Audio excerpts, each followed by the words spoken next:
let blackbird eat up your sacrifice. Fan them away.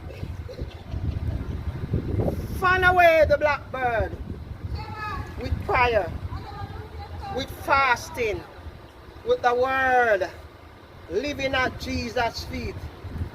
Abraham saw the blackbird in the book of Genesis coming to eat up his sacrifice, and he drive them away.